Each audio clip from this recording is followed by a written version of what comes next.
Patrick Allen. Maybe. Gets it! Here's Machuga.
First up, the cheetah, the shortest pattern at 36 feet.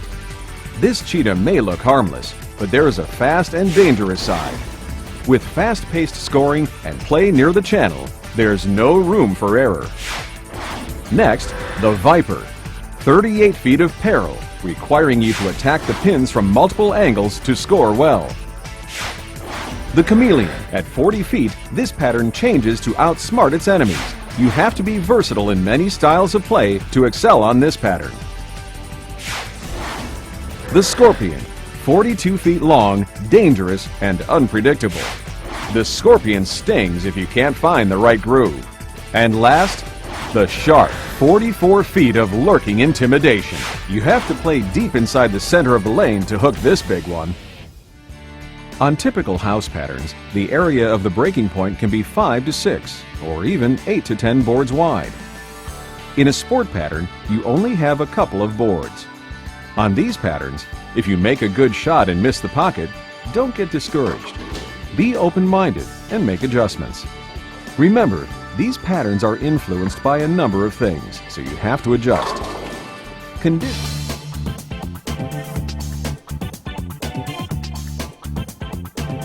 The commonly used terms to define each are power player, tweener, and stroker. Typically have rev rates of 370 RPMs or more, and typically start further inside. 7 tour titles, one of them a major. He won the 2000 U.S. Open.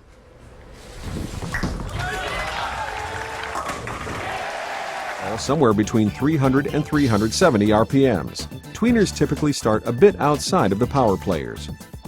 Frame here for Patrick Allen.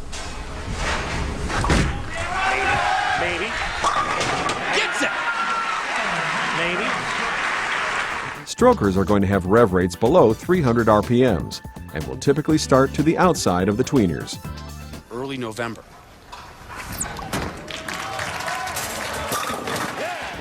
A common mistake, if your ball is not hooking, is to put more revolutions on it. This typically results in throwing the ball faster, which defeats the increased revolutions, so speed becomes critical.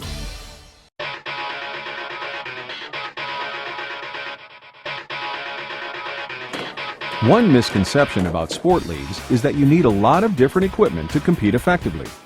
Actually, you can do well with 2 or 3 balls on all 5 patterns, especially if you are bowling in leagues at the same center.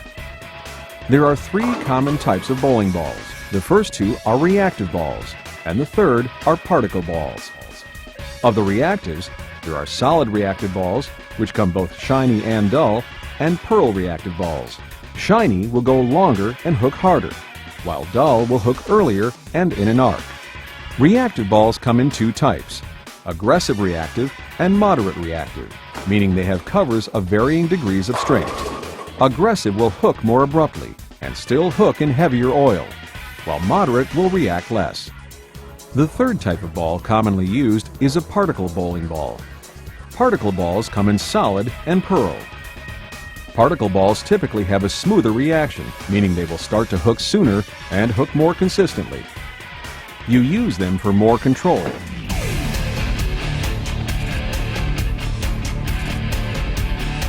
Your hand position is an important element of your delivery that you should adjust to the pattern and conditions. Many are now using adjustable wrist supports to maintain their hand position and either create more revs or less revs. The key is to make sure that you match up the wrist position to the pattern and ball that you're using. A strong hand position is like a cup position, where your fingers are underneath the ball. This position will help you put more revs on the ball. A firm position is when your wrist is straight and your thumb is pointing out.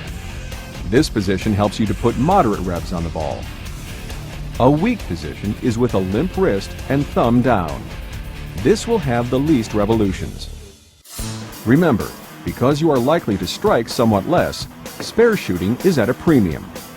When it comes to picking up spares, it's a good idea to use a spare ball made of plastic, a ball that you know is going to go straight on almost any lane condition. This helps mask any inconsistencies in your release.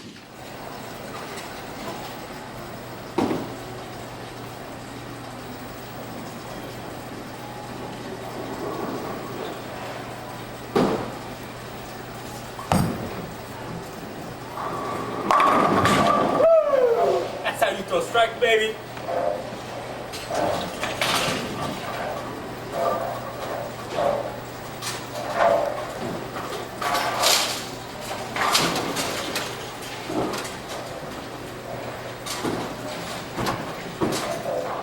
To help you learn more about each pattern and how to play them, watch the pattern videos at pbaexperience.org.